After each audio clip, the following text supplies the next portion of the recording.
sommes aux premières vidéos sur le thème de la pleine conscience, qui a été conçu par Jon Kabat-Zinn. Cet auteur a mis de l'avant 7 attitudes à acquérir, à développer en soi pour atteindre l'état de pleine conscience. Alors, la première de ces attitudes-là, c'est le non-jugement. J'avoue que l'état de non-jugement, c'est une formulation, une expression qui n'est pas commune, qui est peu commune, et que pour bien comprendre, il faut aller voir, il faut bien comprendre son opposé, qui est le jugement. Le jugement est une façon de s'auto-évaluer constamment, de façon à assurer son adaptation. Est-ce qu'on correspond aux exigences du milieu? Est-ce qu'on fait bien? On ne fait pas bien? Est-ce qu'on assure notre survie? C'est lié à l'instinct de survie, justement. Maintenant, cette manière de faire qui assure notre survie comporte à certains moments des désavantages. Il peut y avoir le défaut de la qualité, c'est-à-dire que lorsqu'on le fait trop, on devient rigide, on devient justement toujours en train de se harceler, de savoir si ça va bien, et on perd notre créativité, nos capacités d'adaptation. On peut se demander comment se construit ces jugements-là en soi. Évidemment, quand on est comme une espèce d'état informe où on entre dans notre existence et une des façons privilégiées que l'enfant a, le bébé a, c'est de s'identifier à sa mère, à ses parents, aux personnes qui s'occupent de lui. Alors, par identification, on acquiert des manières de faire des autres, de nos parents. Ce sont nos points de référence. Alors, on acquiert des valeurs, on acquiert des points de vue qui sont particuliers, et on acquiert une estime de soi qui correspond également, parce que nos parents nous renvoient une belle ou une mauvaise image de soi. On appelle ça le mirroring, comme façon de faire des parents face à l'enfant. Alors, tout dépendant le parent, comment il fait son mirroring, et l'enfant développe une bonne ou une mauvaise estime de lui-même. Mais il y a plus que ça aussi. Il y a ce qu'on appelle des enjeux narcissiques.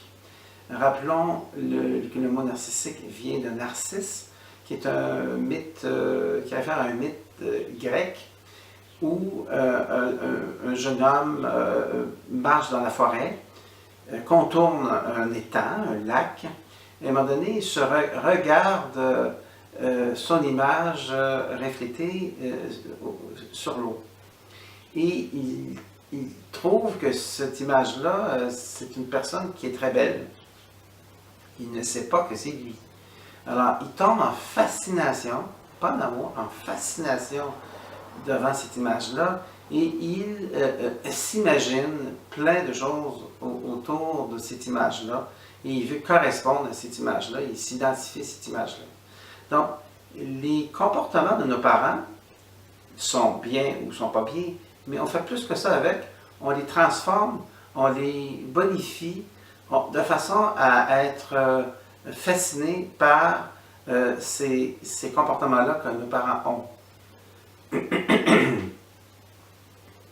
Donc, cette manière d'acquérir des valeurs va faire en sorte qu'il va y avoir toutes sortes de manières de s'identifier et de correspondre.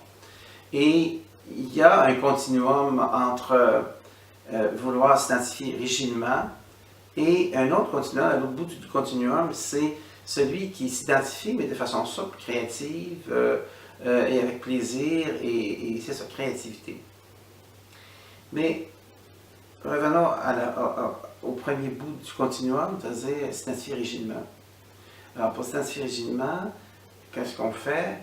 C'est qu'on est toujours en train de se dire, est-ce que je fais bien? Est-ce que je fais mal? Est-ce que je réussis? Est-ce que j'échoue? Est-ce que je suis? Est-ce que je parais bien ou je parais mal? Est-ce que je m'habille bien? Je ne m'habille pas bien? Est-ce que je parle bien? Est-ce que je parle mal?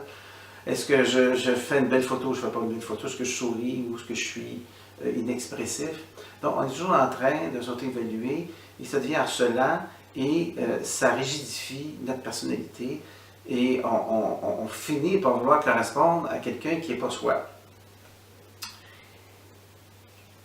On finit par vouloir contrôler et on se fait contrôler finalement par ses exigences à l'intérieur de soi. Alors, on se coupe de soi-même, on devient, comment je peux dire ça, confus dans qui on est et dans ce qu'on doit correspondre parce que c'est pas soi.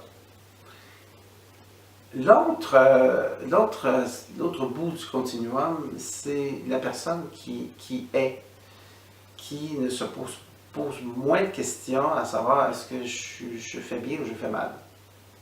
Il est, prenons une métaphore qui vient des enfants, c'est-à-dire que quand on observe un enfant de 2 ans, 3 ans, il joue. Il ne se pose pas la question s'il joue, il ne sait pas qu'il joue, il joue. Il a du plaisir à manipuler, à lancer la balle à un ami. Il est, qu'on appelle, il ne pense pas qu'il joue. Nous, les adultes, quand on essaie de faire une chose, on est toujours en train de se dire « Ah bon, est-ce que je fais bien, je ne fais pas bien ?» On n'est pas dans l'action.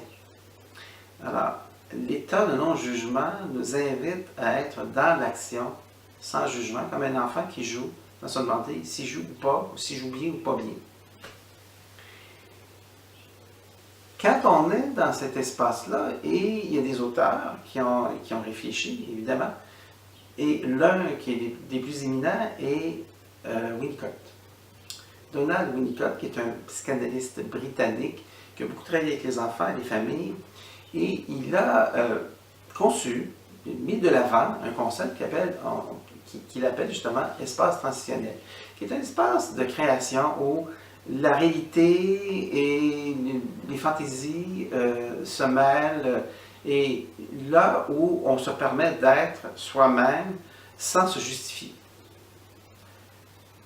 Alors, quand en méditation, ou même quand on est dans le flot de notre vie, et justement on se distancie de cet état de harcèlement, de jugement constant, on entre dans un espace flou où on contrôle et on est contrôlé par les événements, par les rencontres, par le contexte dans lequel nous vivons, et par soi-même, c'est par nos sensations.